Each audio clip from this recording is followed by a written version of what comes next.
mayambu wari taminasi channel na taramna oksari. Chathasarakliba wari paring asida ngasi mayamgi maphamda puduna laksariba wari ki tangkak Khambabu Samu Khongda Yetpa. Wari asilizabada soikilan kiba yaukiba thoklabasu mayamna ngakpigani.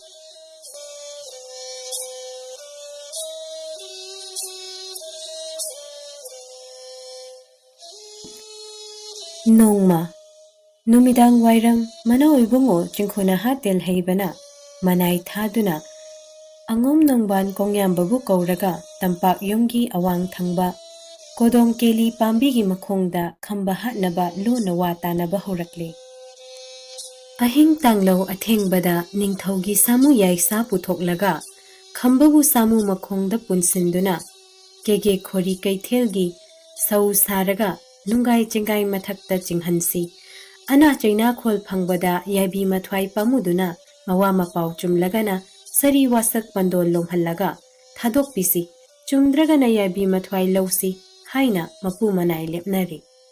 Numit Adugi Numidangda Manau Ibungona Lona Manai Thaduna Takhil Samu Hanjaba Kauraga Ningthaugi Yathangni Kiki Kana Khanghandana Moirang Kana Uhandana Hausikmak Samu Sangdagi Samu Yaisa Puraga Paton Samduna Moirang Higa Lambida Leramu Thaudari Minil Mirau Khol Tadraba Matamda Thanga Karang Thengadoribani Takpire Manau Ibungogi Akanba Yathang Adu Tabada Takhil Samu Hanjabana Ining Thaugi Yathang Yaudrabadi Nanai Samu Yaisa Puthokpa Ngamloi Hangat Laklabada Wango Ningthau Sauraduna Samu Hanjaba Ai Ningthaugi Manau Ibungoni Aina Haibasi Ningthaugi Yathang Makni Khanduna Ingadabani Chairaklabada Samu Hanjabadu Kiduna Wa Makha Taba Ngamdana Maru Luktuna Hanki Numit Hek Tabaga Nongbana Tambanupa Taraga Loinana Oksin Thongkhongda Khamba Lakpa Ngaiduna Leiki Manau Ibungona Kunthaki Dolai Pabane Kunkhagi Dolai Pabane Anida Khambabu Ningthaugi Yathangni Hairaga Themduna Nauduna Oksin Thongkhong Phauba Purau Haina Sana Tanga Ani Piduna Thaudari Sana Tanga Ani Panglabada Dolai Paba Anido Siba Kiraktre Asum Aran Masak Khanglaktre Ahing Aduda Khambagi Mayum Tana Lakle Numit Asi Laira Sangda Machil Mopa Anido Tara Changan Charaga Khomlen Yatarami Lai Rabi Khamnuna Urol Sarol Tumtharubada Mana Angang Oiringai Mapa Purembana Siramdaida Machil Mopabu Mapa Saklaba Thonglen Maku Ibungo Chawbada Sinarambadu Noragi Khomlen Manglan Chada Urakle Madu Ubada Khamnu Mikap Khangthok Thoktuna Maupada Paudamzage Khanbabu Ahingda Mangi Pautam Haide Hainabadagi Nongalaga Tamlage Khanduna Khamnu Amuk Tumthaki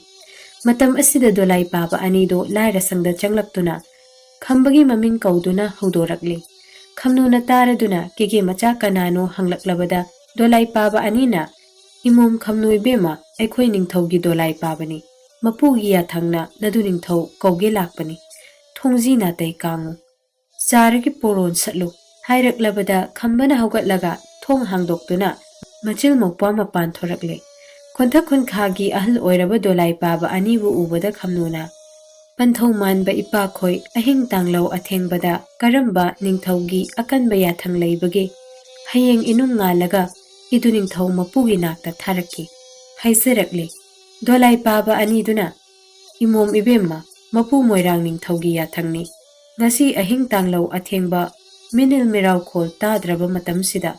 Thanga Karang Thengani Hamba Nongban Ani Kaurudo Takpirakpadagi Ekhoi Anina Laira Sangda Laksabani Atopa Dolai Paba Anina Nongban Kauba Chatkrabani Chawba Thonglen Angamba Anishu Mapugi Nakta Wango Ningthauga Loinana Watana Duna Lehore Inung Nganba Yaba Nati Hojikmak Puraga Lakmenau Haiba Mapugi Yathangbu Dolai Paba Ekhoi Anina Puduna Laklibani Imomgi na Pukningda Karimata Chinaganu Nadu Ningthaugi Tubum Nama Tathalloi Hairakli Khambada Onsilaga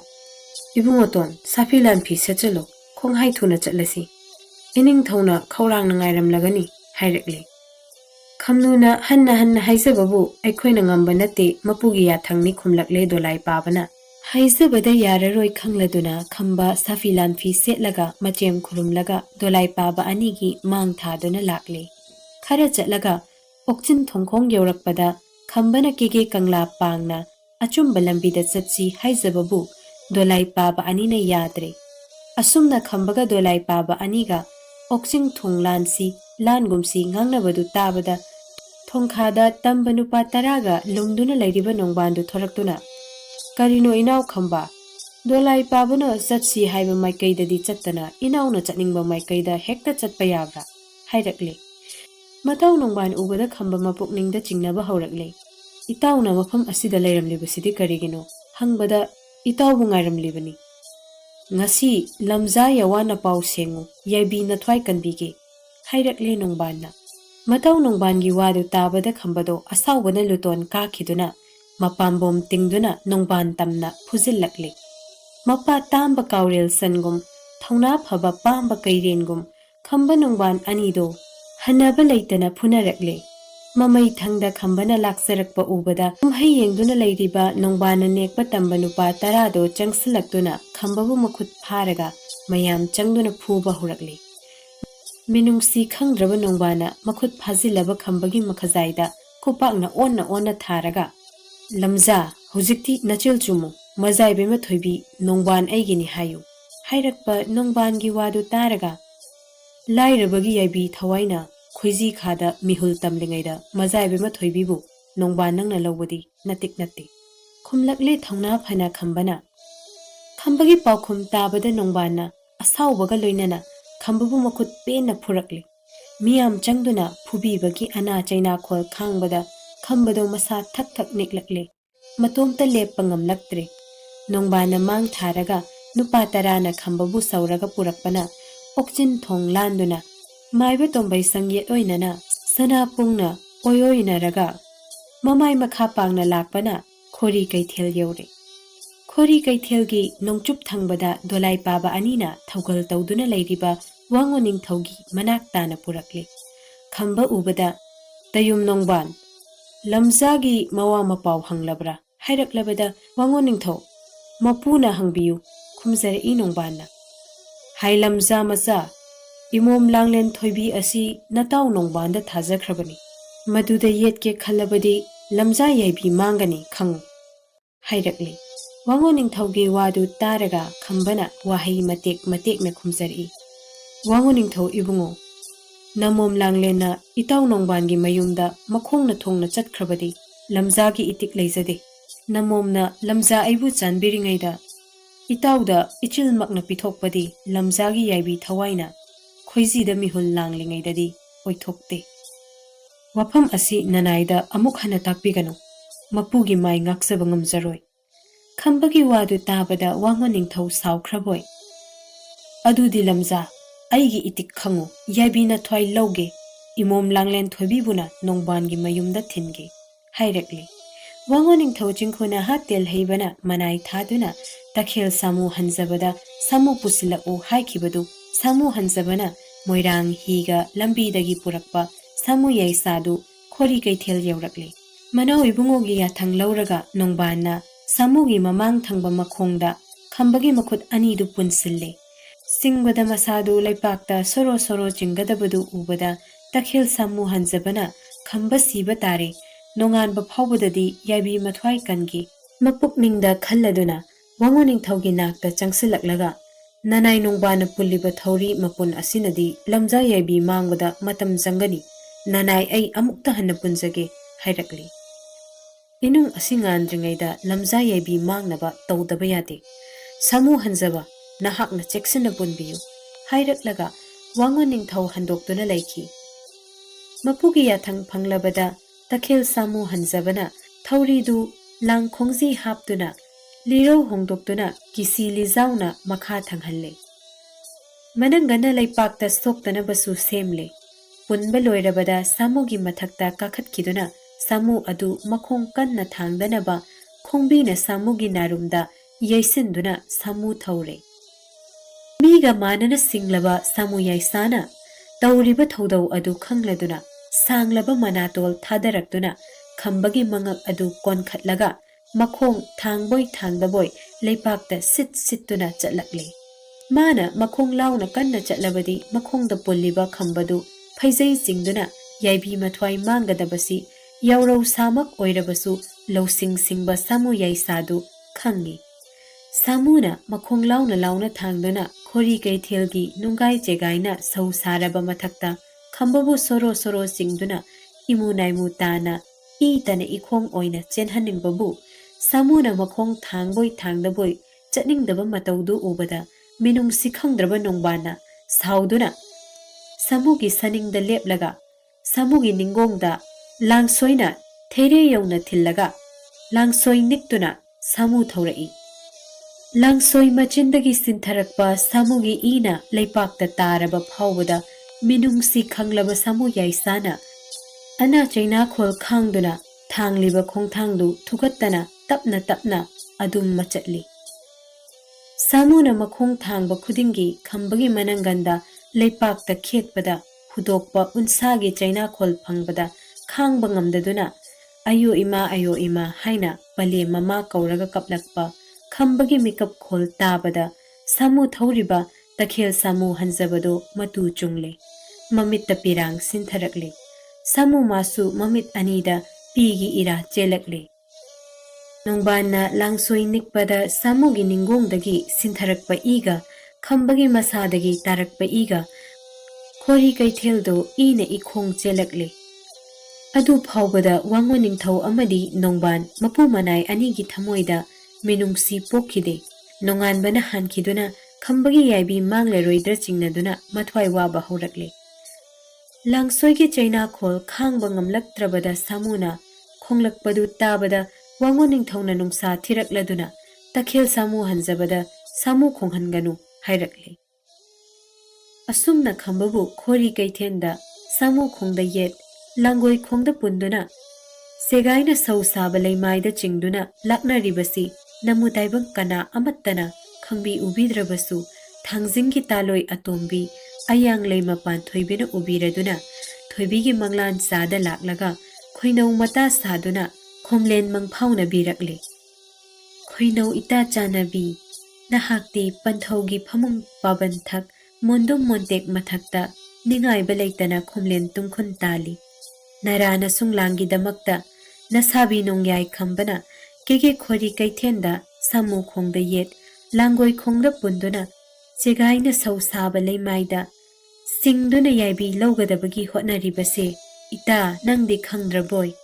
ita na hakna wanglen mikup kharadang thintharabadi nasabi yaibi mangba tare natana yakairibasi tarabadi khomlen mikap thoklo nasabigi yaibi mathwai kanba ngambra yengjahoro asumna panthoibina mangphaunarabada thoibi mikap khangthok thoi adubu phamungdagi di hogatte mangak thangattuna yengbada inung mamai wairakpada mangairi nongandri khangle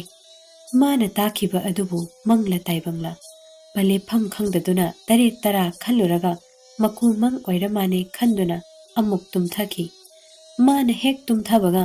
panthoibina amuksu hanna khomlen mangphauna birakle nurabu pokpa panthauga angom nongbanga lautunaduna nasabigi yaibi thawai lawgadabagi hotnaribase ita nahak natrabadi nasabi khambagi yaibi thawai kanba ngamlaroi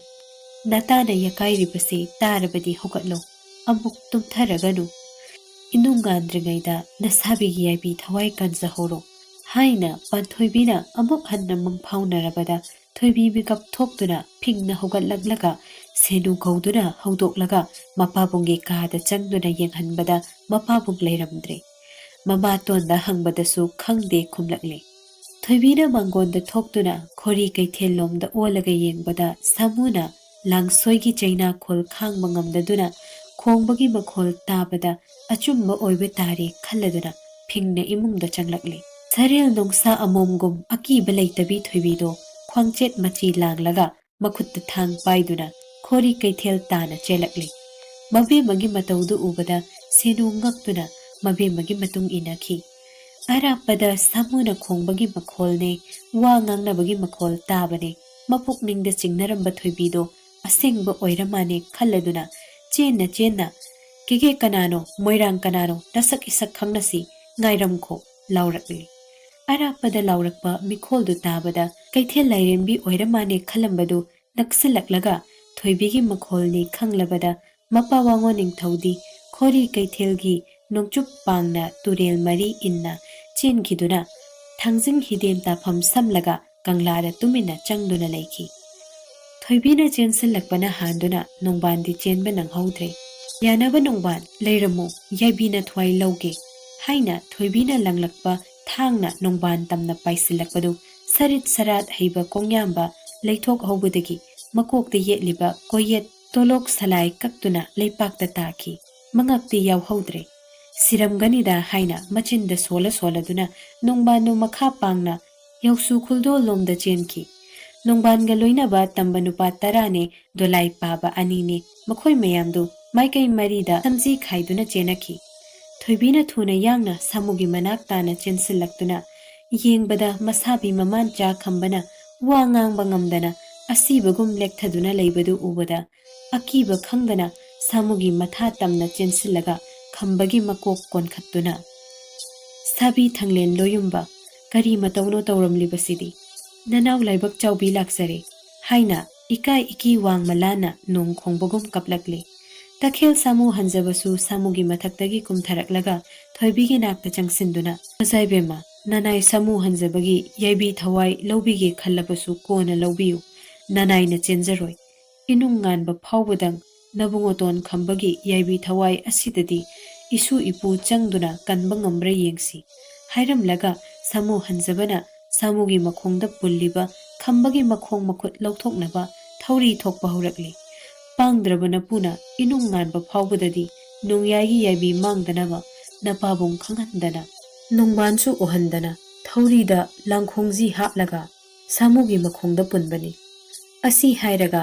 ꯁꯥꯃꯨꯒꯤ ꯃꯈꯣꯡꯗ ꯄꯨꯜꯂꯤꯕ ꯊꯧꯔꯤꯗꯨ ꯊꯣꯛꯂꯒ ꯃꯀꯣꯛꯀꯤ ꯀꯣꯌꯦꯠ ꯂꯧꯊꯣꯛꯇꯨꯅ ꯂꯩꯄꯥꯛꯇ ꯊꯥꯔꯒ ꯁꯥꯃꯨꯗꯨ ꯃꯈꯣꯡ ꯀꯥꯟꯊꯣꯛꯍꯟꯗꯨꯅ ꯈꯝꯕꯕꯨ ꯂꯥꯏꯀꯟꯅꯕ ꯍꯧꯔꯛꯂꯤ꯫ ꯃꯁꯥꯕꯤꯒꯤ ꯃꯀꯣꯛꯄꯨ ꯅꯨꯔꯥꯒꯤ ꯃꯇꯝꯕꯥꯛꯇ ꯊꯥꯡꯒꯠꯂꯒ ꯅꯨꯡꯁꯤ ꯆꯤꯡꯂꯧ ꯁꯛꯇꯝꯕꯨ ꯆꯤꯡꯅ ꯌꯦꯡꯗꯨꯅ ꯅꯨꯔꯥꯒꯤ ꯃꯤꯁꯅꯥ ꯊꯝꯕꯥꯜ ꯂꯩꯀꯥꯗ ꯊꯤꯡꯉꯝꯗ꯭ꯔꯕ ꯄꯤꯔꯥꯡꯅ ꯊꯤꯡꯉꯦꯜ ꯂꯥꯏꯖ ꯏꯅꯝ ꯈꯥꯏꯕꯒꯨꯝ ꯑꯇꯠꯄ ꯂꯩꯇꯅ ꯄꯤꯔꯥꯡ ꯁꯤꯟꯊꯗꯨꯅ ꯊꯣꯏꯕꯤ ꯍꯤꯛꯅ ꯍꯤꯛꯅ ꯀꯞꯂꯛꯂꯤ꯫ "ꯁꯥꯕꯤ ꯏꯕꯨꯡꯉꯣ ꯅꯨꯡꯁꯤꯕ, ꯊꯪꯂꯦꯟ ꯃꯥꯟꯆ ꯄꯥꯝꯃꯨꯕ, ꯅꯅꯥꯎꯅ ꯀꯧꯖꯔꯤꯕ ꯑꯁꯤꯕꯨ ꯇꯥꯕꯤꯗ꯭ꯔꯕꯅꯦ ꯂꯣꯌꯨꯝꯕ꯫ ꯅꯨꯔꯥ ꯏꯁꯨꯡꯂꯥꯡꯒꯤꯗꯃꯛꯇ ꯄꯨꯛꯆꯦꯜ ꯐꯠꯇ꯭ꯔꯕ ꯄꯟꯊꯧꯒ ꯃꯤꯅꯨꯡꯁꯤ ꯈꯪꯗ꯭ꯔꯕ ꯅꯣꯡꯕꯥꯟꯒ ꯑꯅꯤꯒꯤ ꯊꯧꯋꯤꯟꯁꯤꯟꯗꯒꯤ ꯁꯥꯃꯨ ꯈꯣꯡꯗ ꯌꯦꯠ, ꯂꯥꯡꯒꯣꯏ ꯈꯣꯡꯗ ꯄꯨꯟꯗꯨꯅ ꯁꯤꯕ ꯃꯆꯦꯠ ꯈꯥꯛꯅ ꯑꯅꯥ ꯆꯩꯅꯥꯈꯣꯜ ꯐꯪꯂꯕꯔꯅꯦ ꯄꯥꯝꯃꯨꯕ꯫ ꯅꯅꯥꯎ ꯂꯥꯏꯕꯛ ꯆꯥꯎꯕꯤꯅ ꯀꯧꯖꯔꯤꯕꯁꯤꯕꯨ ꯇꯥꯕꯤꯗ꯭ꯔꯕꯅꯦ ꯅꯨꯡꯁꯤꯕ꯫ ꯆꯤꯡꯉꯨ ꯈꯣꯌꯨꯝ ꯅꯣꯡꯗꯝꯕ, ꯅꯍꯥꯟꯃꯨꯛꯀꯤ ꯃꯄꯣꯛꯇ ꯂꯥꯏꯕꯛ ꯆꯥꯎꯕꯤ ꯅꯤꯡꯉꯣꯜꯅ ꯀꯔꯤ ꯏꯔꯥꯜ ꯂꯪꯖꯈꯤꯗꯨꯅ ꯍꯟꯗꯛꯀꯤ ꯃꯄꯣꯛ ꯑꯁꯤꯗ ꯑꯄꯥꯝ ꯀꯥꯗ ꯌꯧꯗ ꯅꯨꯡꯁꯤ ꯀꯥꯗ ꯊꯨꯡꯗ ꯀꯥꯏꯅ ꯃꯩꯁꯥ ꯂꯥꯡꯍꯟꯕꯤꯒꯗꯧꯔꯤꯕꯅꯣ?" ꯊꯣꯏꯕꯤꯒꯤ ꯃꯤꯀꯞ ꯈꯣꯜ ꯇꯥꯔꯕꯁꯨ ꯑꯅꯥ ꯆꯩꯅꯥꯈꯣꯜ ꯈꯥꯡꯕꯗ ꯈꯝꯕꯗꯤ ꯄꯥꯎꯈꯨꯝ ꯄꯤꯕ ꯉꯝꯈꯤꯗꯦ꯫ ꯃꯃꯤꯠ ꯄꯥꯡꯉꯤ ꯍꯥꯏꯕꯗꯨ ꯃꯉꯥꯏꯔꯤ ꯇꯠꯇꯅ ꯁꯤꯟꯊꯔꯛꯄ ꯄꯤꯔꯥꯡꯅ ꯊꯨꯝꯍꯠꯈꯤꯗꯨꯅ ꯃꯌꯦꯛ ꯁꯦꯡꯅ ꯎꯕ ꯐꯪꯈꯤꯗꯦ꯫ ꯃꯁꯥꯗꯒꯤ ꯁꯤꯟꯊꯔꯛꯄ ꯏꯈꯦꯡꯅ ꯂꯩꯄꯥꯛꯇ ꯊꯥꯔꯤꯕ ꯀꯣꯌꯦꯠꯇꯨ ꯆꯣꯠꯂꯛꯂꯦ꯫ ꯍꯨꯒꯪꯂꯕ ꯊꯃꯣꯏꯒꯤ ꯑꯔꯥꯝ ꯈꯧꯔꯥꯡꯕ ꯀꯣꯛꯅꯕ ꯏꯁꯤꯡ ꯊꯛꯅꯤꯡꯕꯕꯨ ꯃꯆꯤꯟ ꯀꯥꯡꯊꯣꯛꯇꯨꯅ ꯍꯥꯏꯖꯕ ꯉꯝꯈꯤꯗꯦ꯫ ꯑꯍꯤꯡ ꯇꯥꯡꯂꯧ ꯑꯊꯦꯡꯕꯗ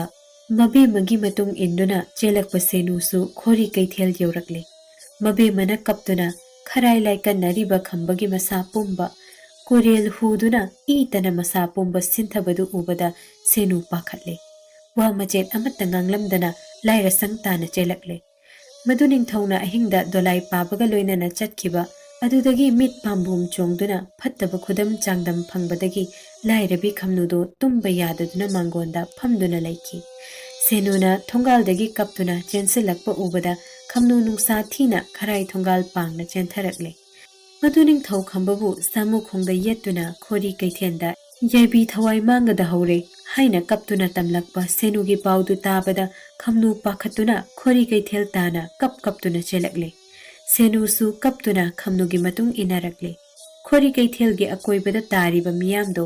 ꯑꯍꯤꯡ ꯇꯥꯡꯂꯧ ꯑꯊꯦꯡꯕꯗ ꯁꯥꯃꯨ ꯈꯣꯡꯕꯒꯤ ꯃꯈꯣꯜ ꯇꯥꯕꯗ ꯀꯤꯅꯗꯨꯅ ꯃꯄꯥꯟ ꯊꯣꯛꯅꯈꯤꯗꯦ꯫ ꯅꯤꯡꯊꯧꯒꯤ ꯈꯣꯡꯅꯦꯠꯁꯥ ꯁꯥꯃꯨ ꯌꯥꯏꯁꯥꯗꯣ ꯃꯆꯨꯝ ꯇꯥꯗꯨꯅ ꯁꯥꯃꯨ ꯉꯥꯎꯔꯦ ꯍꯥꯏꯅ ꯂꯩꯕꯥꯛ ꯃꯤꯌꯥꯝꯅ ꯉꯥꯡꯅꯕꯗꯨ ꯆꯨꯝꯂ ꯃꯥꯟꯅꯦ꯫ ꯑꯍꯤꯡꯗ ꯁꯥꯃꯨ ꯂꯥꯛꯇꯨꯅ ꯈꯨꯜꯂꯛ ꯂꯩꯔꯛꯇ ꯆꯪꯂꯛꯇꯨꯅ ꯃꯍꯩ ꯃꯔꯣꯡ ꯅꯩꯈꯥꯏꯕꯒꯤ ꯃꯥꯡ ꯇꯥꯛꯍꯜꯂ ꯃꯥꯅꯦ ꯈꯜꯂꯗꯨꯅ ꯁꯥꯃꯨ ꯀꯤꯕꯗꯒꯤ ꯀꯅꯥꯁꯨ ꯃꯄꯥꯜ ꯊꯣꯛꯅꯔꯛꯇꯕꯅꯤ꯫ ꯅꯣꯡꯉꯥꯜꯂꯝꯗꯥꯏꯗ ꯑꯁꯤ ꯑꯅꯥꯒꯤ ꯃꯤꯀꯞ ꯃꯤꯔꯥꯎꯈꯣꯜ ꯇꯥꯕꯗ ꯆꯤꯡꯅꯗꯨꯅ ꯃꯤꯌꯥꯝ ꯊꯣꯔꯛꯇꯨꯅ ꯌꯦꯡꯅꯕꯗ ꯃꯖꯥꯏꯕꯦꯝꯃ ꯊꯣꯏꯕꯤꯅ ꯈꯝꯕꯕꯨ ꯀꯣꯜꯂꯒ ꯂꯩꯕ ꯅꯤꯡꯊꯧꯒꯤ ꯁꯥꯃꯨ ꯌꯥꯏꯁꯥꯅ ꯃꯔꯨ ꯂꯨꯛꯇꯨꯅ ꯂꯣꯏꯕꯤ ꯆꯤꯡꯒꯨꯝ ꯂꯦꯞꯇꯨꯅ ꯂꯩꯕ ꯇꯈꯦꯜ ꯁꯥꯃꯨ ꯍꯟꯖꯕꯅ ꯑꯅꯥ ꯂꯥꯏꯀꯟꯅꯗꯨꯅ ꯂꯩꯕꯗꯨ ꯎꯕꯗ ꯃꯤꯌꯥꯝ ꯆꯦꯟꯁꯤꯟꯅꯔꯛꯇꯨꯅ ꯈꯝꯕꯕꯨ ꯈꯔꯥꯏ ꯂꯥꯏꯀꯟꯅꯕ ꯌꯥꯎꯔꯔꯤ꯫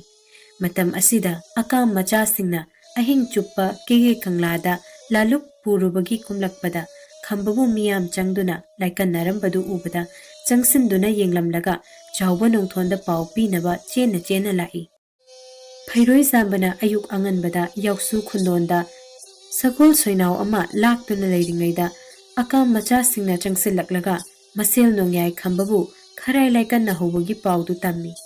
ꯄꯥꯎ ꯑꯗꯨ ꯇꯥꯕꯗ ꯐꯩꯔꯣꯏꯖꯥꯝꯕ ꯆꯦꯟꯈꯤꯗꯨꯅ ꯃꯄꯥ ꯆꯥꯎꯕꯗ ꯇꯥꯛꯂꯝꯂꯒ ꯈꯣꯔꯤ ꯀꯩꯊꯦꯜ ꯇꯥꯅ ꯆꯦꯜꯂꯛꯂꯤ꯫ ꯑꯁꯣꯝꯗ ꯂꯥꯏꯕꯛ ꯆꯥꯎꯕꯤ ꯈꯝꯅꯨꯅ ꯃꯗꯨ ꯅꯤꯡꯊꯧꯕꯨ ꯀꯧꯔ ꯀꯧꯔꯗꯨꯅ ꯆꯦꯜꯂꯛꯄꯗ ꯂꯝꯕꯤꯗ ꯇꯨꯁꯤꯟꯕꯒꯤ ꯃꯁꯥ ꯄꯨꯝꯕ ꯍꯣꯒꯥꯏꯗꯨꯅ ꯏ ꯁꯤꯟꯊꯔꯕ ꯐꯥꯎꯕꯗ ꯑꯅꯥꯕ ꯆꯩꯅꯥꯈꯣꯜ ꯐꯥꯎꯈꯤꯗꯦ꯫ ꯑꯉꯥꯎꯕꯤꯒꯤ ꯃꯇꯧꯒꯨꯝ ꯆꯦꯜꯅ ꯆꯦꯟꯅ ꯀꯞꯇꯨꯅ ꯂꯥꯛꯄꯅ ꯈꯣꯔꯤ ꯀꯩꯊꯦꯜ ꯌꯧꯔꯛꯄꯗ ꯊꯣꯏꯕꯤꯅ ꯃꯇꯝ ꯄꯥꯛꯇ ꯄꯝꯂꯒ ꯃꯗꯨ ꯅꯤꯡꯊꯧꯕꯨ ꯈꯔꯥꯏ ꯂꯥꯏꯀꯟꯅꯔꯝꯕꯗꯨ ꯎꯕꯗ ꯈꯝꯅꯨ ꯆꯦꯟꯁꯤꯜꯂꯛꯂꯒ ꯏꯗꯨ ꯅꯤꯡꯊꯧ ꯍꯥꯏꯅ ꯈꯣꯟꯖꯦꯜ ꯋꯥꯡꯅ ꯀꯧꯔꯝꯂꯒ ꯃꯧꯄ꯭ꯋꯥꯒꯤ ꯃꯈꯣꯡ ꯃꯌꯥꯗ ꯋꯥꯟꯊꯈ꯭ꯔꯦ꯫ ꯃꯗꯨ ꯎꯕꯗ ꯁꯦꯅꯨꯅ ꯏꯜꯂꯤꯕ ꯆꯔꯩ ꯅꯝꯊꯥꯡ ꯐꯤꯖꯤꯗꯨ ꯏꯁꯤꯡ ꯆꯣꯠꯂꯒ ꯈꯝꯅꯨꯒꯤ ꯃꯃꯥꯏꯗ ꯇꯩꯊꯣꯛꯄꯤꯕꯗ ꯋꯥꯈꯜ ꯂꯥꯛꯇꯨꯅ ꯇꯐꯤꯡ ꯇꯐꯤꯡ ꯍꯧꯒꯠꯂꯛꯏ꯫ ꯃꯧꯄ꯭ꯋꯥꯒꯤ ꯃꯁꯥ ꯄꯨꯝꯕ ꯀꯨꯔꯣꯜ ꯍꯨꯗꯣꯛꯇꯨꯅ ꯏꯅ ꯄꯨꯡꯉꯥꯡ ꯉꯥꯡꯅ ꯁꯤꯟꯊꯕ ꯑꯅꯥ ꯆꯩꯅꯥꯈꯣꯜ ꯈꯥꯡꯕꯗ ꯃꯃꯤꯠ ꯎꯏꯁꯤꯟꯗꯨꯅ ꯑꯁꯤꯕꯒꯨꯝ ꯂꯦꯡꯗꯅ ꯂꯩꯕꯗꯨ ꯎꯕꯗ ꯌꯥꯏꯕꯤ ꯃꯊ꯭ꯋꯥꯏ ꯃꯥꯡꯂꯕꯣꯏ ꯈꯜꯂꯗꯨꯅ ꯅꯨꯡꯁꯤꯔꯕ ꯃꯗꯨ ꯅꯤꯡꯊꯧꯒꯤ ꯃꯔꯥꯏꯕꯛꯇ ꯍꯟꯅ ꯍꯟꯅ ꯆꯨꯞꯂꯒ ꯅꯣꯡꯈꯣꯡ ꯐꯨꯏꯅ ꯍꯧꯔꯛꯄ ꯏꯉꯥ ꯅꯣꯡꯂꯦꯟ ꯅꯣꯡꯅ ꯈꯣꯡꯅ ꯂꯥꯎꯅ ꯆꯨꯕꯒꯨꯝ ꯂꯥꯏꯔꯕꯤ ꯈꯝꯅꯨꯗꯣ ꯏꯀꯥꯏ ꯏꯀꯤ ꯋꯥꯡꯃꯂꯥꯅ ꯃꯈꯣꯜ ꯊꯣꯛꯅ ꯀꯞꯂꯛꯂꯤ꯫ ꯏꯆꯦꯝꯒꯤ ꯏꯕꯨꯡꯉꯣ ꯂꯥꯏꯔꯕ, ꯅꯣꯡꯌꯥꯏ ꯀꯔꯤ ꯃꯇꯧꯅꯣ ꯇꯧꯔꯝꯂꯤꯕꯁꯤꯗꯤ ꯏꯆꯦꯝꯗꯤ ꯃꯥꯡꯖꯔꯦꯗꯅ꯫ ꯂꯥꯏꯕꯛ ꯆꯥꯎꯕꯤ ꯅꯆꯦꯝꯕꯨ ꯍꯨꯟꯗꯣꯛꯂꯝꯂꯒ ꯄꯂꯦꯝ ꯄꯟꯊꯧꯒꯤ ꯅꯥꯛꯇ ꯁꯖꯤꯛ ꯃꯇꯨꯡ ꯏꯟꯅ ꯊꯕ ꯃꯃꯩ ꯋꯥꯏꯅ ꯆꯠꯂꯕꯔꯅꯤ ꯏꯗꯨ ꯅꯤꯡꯊꯧ꯫ ꯄꯤꯛꯅ ꯄꯂꯦꯝ ꯄꯟꯊꯧ ꯁꯦꯠꯅꯕꯅ ꯑꯉꯥꯡ ꯅꯋꯥ ꯑꯣꯏꯔꯤꯕ ꯅꯪꯕꯨ ꯏꯆꯦꯝꯒꯤ ꯁꯥꯃꯨ ꯅꯝꯗ ꯄꯣꯔꯒ ꯀꯩꯔꯣꯏ ꯂꯩꯀꯥꯏꯗ ꯆꯥꯛꯅꯤ ꯐꯤꯅꯤꯗꯨꯅ ꯏꯆꯦꯝꯅ ꯋꯥꯅ ꯌꯣꯛꯆꯔꯛꯄꯗꯨ ꯄꯥꯡꯒꯜ ꯁꯔꯦꯞ ꯐꯥꯔꯦ ꯏꯆꯦꯝꯒꯤ ꯋꯥꯕ ꯀꯣꯛꯂꯒꯅꯤ ꯈꯟꯗꯨꯅ ꯅꯨꯡꯉꯥꯏꯖꯔꯨꯕꯗꯤ ꯁꯤꯡꯉꯦꯜ ꯑꯔꯦꯝꯕ ꯂꯩꯔꯥꯡ ꯑꯇꯤꯡꯉꯥ ꯇꯥꯔꯦꯗꯣ ꯂꯥꯏꯔꯕ꯫ ꯏꯆꯦꯝꯅ ꯀꯧꯕꯁꯤ ꯇꯥꯔꯕꯗꯤ ꯏꯗꯨ ꯅꯤꯡꯊꯧ ꯅꯪꯕꯨ ꯑꯃꯨꯛꯇ ꯈꯨꯝꯂꯛꯎꯒꯕ ꯍꯥꯏꯅ ꯈꯝꯅꯨ ꯃꯥꯂꯦꯝ ꯊꯛꯇ ꯑꯣꯟꯊꯣꯏꯅ ꯀꯞꯂꯛꯂꯦ꯫ ꯉꯥꯏꯍꯥꯛ ꯀꯞꯂꯝꯂꯒ ꯑꯃꯨꯛꯁꯨ ꯋꯥꯟꯊꯈ꯭ꯔꯦ꯫ ꯄꯂꯦꯝ ꯃꯃꯥ ꯁꯛꯅ ꯅꯨꯡꯁꯤꯔꯕꯤ ꯃꯆꯦꯝꯅ ꯀꯧꯔꯤꯕꯗꯨ ꯇꯥꯕꯗ ꯃꯃꯤꯠ ꯎꯏꯁꯤꯟꯗꯨꯅ ꯑꯅꯥꯕ ꯆꯩꯅꯥꯈꯣꯜ ꯈꯥꯡꯂꯤꯕ ꯈꯝꯕꯗꯨ ꯃꯃꯤꯠ ꯄꯥꯡꯊꯣꯛꯂꯕꯁꯨ ꯋꯥ ꯉꯥꯡꯕꯗꯤ ꯉꯝꯗ ꯃꯃꯤꯠ ꯑꯅꯤꯗ ꯇꯠꯇꯅ ꯁꯤꯟꯊꯔꯛꯄ ꯄꯤꯔꯥꯡꯗꯨ ꯎꯕꯗ ꯇꯤꯜꯂꯤꯕ ꯃꯤꯌꯥꯝ ꯄꯨꯝꯅꯃꯛꯁꯨ ꯀꯞꯅꯔꯦ꯫ ꯈꯝꯅꯨ ꯋꯥꯈꯜ ꯂꯥꯛꯇꯨꯅ ꯍꯧꯒꯠꯂꯛꯂꯒ ꯃꯧꯄ꯭ꯋꯥꯕꯨ ꯆꯤꯡꯅ ꯌꯦꯡꯂꯒ ꯊꯃꯣꯏ ꯄꯨꯕ ꯌꯥꯗ꯭ꯔꯕꯣꯏ ꯀꯣꯔꯧ ꯅꯣꯡꯃꯗꯣꯜ ꯊꯛꯇ ꯑꯣꯜꯂꯒ ꯄꯂꯦꯝ ꯏꯃꯥ ꯏꯕꯦꯝꯃ, ꯄꯟꯊꯧ ꯏꯄꯥ ꯏꯕꯨꯡꯉꯣ, ꯀꯣꯔꯧ ꯅꯣꯡꯃꯗꯣꯜ ꯊꯛꯇꯒꯤ ꯂꯩꯆꯤꯜ ꯄꯣꯃꯥꯏ ꯍꯥꯡꯕꯤꯔꯒ ꯅꯄꯥꯔꯤ ꯈꯝꯕꯅ ꯈꯣꯔꯤ ꯀꯩꯊꯦꯜꯗ ꯁꯤꯕ ꯃꯆꯦꯠ ꯈꯥꯛꯅ ꯑꯋꯥꯁꯣꯔ ꯄꯥꯕꯣꯠ ꯂꯣꯟꯗꯨꯅ ꯂꯩꯔꯤꯕꯁꯤ ꯑꯃꯨꯛꯇꯪꯗꯤ ꯌꯦꯡꯕꯤꯔꯛꯎꯒꯕ ꯑꯄꯣꯛꯄꯤ꯫ ꯀꯦꯒꯦꯗ ꯂꯝꯖꯥ ꯂꯩꯍꯩꯗ꯭ꯔꯦ, ꯃꯣꯏꯔꯥꯡꯗ ꯁꯔꯥ ꯄꯥꯟꯍꯩꯗ꯭ꯔꯦ, ꯏꯆꯦꯜ ꯏꯄ꯭ꯋꯥꯕꯨ ꯂꯧꯁꯤꯟꯕꯤꯔꯣꯒꯕ ꯑꯄꯣꯛꯄꯤ ꯍꯥꯏꯅ ꯀꯧꯗꯨꯅ ꯅꯣꯡ ꯈꯣꯡꯕꯒꯨꯝ ꯀꯞꯂꯛꯂꯤ꯫ ꯈꯝꯅꯨꯗꯤ ꯑꯉꯥꯎꯕꯤꯒꯤ ꯃꯇꯧꯒꯨꯝ ꯑꯣꯟꯊꯣꯏꯅ ꯀꯞꯇꯨꯅ ꯂꯩꯈꯤꯕꯅ ꯃꯗꯨ ꯅꯤꯡꯊꯧ ꯂꯥꯏꯀꯟꯅꯒꯅꯤ ꯀꯥꯎꯈ꯭ꯔꯦ꯫ ꯃꯁꯥꯗ ꯏꯜꯂꯤꯕ ꯆꯔꯩ ꯅꯝꯊꯥꯡ ꯂꯧꯊꯣꯛꯂꯒ ꯈꯣꯔꯤ ꯀꯩꯊꯦꯜ ꯊꯨꯡꯅ ꯆꯦꯟꯗꯨꯅ ꯏꯗꯨ ꯅꯤꯡꯊꯧꯒꯤ ꯌꯥꯏꯕꯤ 5ꯃꯛ ꯃꯤꯒ ꯊꯥꯅ 6ꯃꯛ ꯊꯋꯥꯏ ꯅꯪꯗꯤ ꯍꯥꯝꯕꯣꯏ ꯐꯗꯤ, ꯃꯤꯔꯦꯜ ꯅꯪꯁꯨ ꯍꯥꯝꯆꯠ ꯐꯗꯤ, ꯅꯍꯜꯐꯝꯗ ꯍꯜꯂꯛꯈꯣ, ꯅꯇꯦꯐꯝꯗ ꯇꯦꯔꯈꯣ, ꯏꯆꯦꯝꯒꯤ ꯐꯤꯒꯥꯎ ꯑꯁꯤꯗ ꯏꯄ꯭ꯋꯥꯒꯤ ꯊꯋꯥꯏ 5 ꯆꯪꯂꯛꯈꯣꯒꯕ ꯍꯥꯏꯅ ꯃꯗꯨ ꯅꯤꯡꯊꯧꯒꯤ ꯃꯊ꯭ꯋꯥꯏ ꯀꯧꯁꯤꯜꯂꯒ ꯈꯝꯕꯒꯤ ꯃꯌꯥ ꯀꯥꯊꯣꯛꯍꯟꯗꯨꯅ ꯀꯨ ꯀꯨ ꯁꯦꯁꯤ ꯍꯥꯏꯅ ꯊꯋꯥꯏ 5 ꯏꯟꯕꯤꯔꯤ꯫ ꯑꯁꯨꯝꯅ ꯉꯥꯏꯍꯥꯛ ꯀꯞꯂꯝꯂꯒ ꯈꯝꯅꯨ ꯑꯃꯨꯛ ꯋꯥꯟꯊꯈ꯭ꯔꯦ꯫ ꯈꯝꯅꯨꯒꯤ ꯃꯇꯧ ꯎꯕꯗ ꯊꯣꯏꯕꯤ ꯁꯦꯅꯨ ꯃꯄꯨ ꯃꯅꯥꯏꯁꯨ ꯏꯀꯥꯏ ꯏꯀꯤ ꯋꯥꯡꯃꯂꯥꯅ ꯃꯈꯣꯜ ꯊꯣꯛꯅ ꯀꯞꯆꯈꯤ꯫ ꯃꯇꯝ ꯑꯁꯤꯗ ꯐꯩꯔꯣꯏꯖꯥꯝꯕ ꯃꯥꯒꯤ ꯌꯥꯡꯒꯣꯏ ꯁꯒꯣꯜ ꯇꯣꯡꯂꯒ ꯈꯣꯔꯤ ꯀꯩꯊꯦꯜ ꯇꯥꯅ ꯆꯦꯟꯁꯤꯜꯂꯛꯇꯨꯅ ꯈꯝꯕꯒꯤ ꯃꯅꯥꯛꯇ ꯆꯪꯁꯤꯟꯗꯨꯅ ꯂꯥꯏꯀꯟꯅꯕ ꯌꯥꯎꯔꯔꯦ꯫ ꯆꯥꯎꯕꯁꯨ ꯌꯥꯡꯒꯣꯏ ꯁꯒꯣꯜ ꯇꯣꯡꯗꯨꯅ ꯃꯅꯥꯏ 30ꯒ ꯂꯣꯏꯅꯅ ꯂꯥꯛꯇꯨꯅ ꯃꯃꯥ ꯈꯝꯕꯒꯤ ꯃꯤꯍꯨꯜ ꯀꯥꯡꯂꯣꯟ ꯌꯦꯡꯕꯗ ꯌꯥꯏꯕꯤ ꯃꯊ꯭ꯋꯥꯏꯃꯛꯇꯤ ꯃꯥꯡꯈꯤꯔꯣꯏ ꯈꯪꯂꯗꯨꯅ ꯃꯅꯥꯏ 30ꯗ Matau Thonglenda Pau Piramlaga, Kabui Singsang Lakpa Kaurujo Thaudarakli. Pairoi Zambada, Masel Khambabu, Kanglada Pukalaktuna, Wakatlo, Ainganna, Kangla Karamlage Sinaramlaga, Kangla Panki. Khambabu Samu Khongda Yetuna, Hatkadabagi Hotnaramba Pausi, Matang Sandokiduna, Khori Kaiteldu, Miyam the Pingo Pobogum Tilakli. Nongban Bupokpa, Angom Kuntobadu, Nungsa Tiduna, Manai Taraga, Lona Nongban Tihanki. Thonglengi manai tagupana ayukta kaithendagi yensang napi leiba thorakpada miyam tinbadu ubada changsinduna hanglaga pau pigadabagi mabungo thonglengi mayum tana chelaktuna pau pirari pau adu tabada thonglen mapukningda chingnaba poktuna leiringaida chawbugi manai muktramna chelaktuna khamba siba yabagi paudu amuk tamlarabada sawbana mai hore athaubadu manai muba mera kauraga langi thaurang tawro thaudari Mabungo Thonglengi Yathang Pangbada, Muba Mera Anina Thonglengi Manai, Khongmi Lanmi Mayam Khomlaga, Luang Taubo Hisao Mariga Loinana, Moirang Ning Thogi Matakta, Landana Bathaurang Tauri. Wari Asigi, Makata Basuru, Matangi video da Soidana, Mayamgi Damak Buduna Laksagi. Nauriba channel Asibu Nuksibiduna, Mayam na like, share, amadi subscribe Toksin Biramu.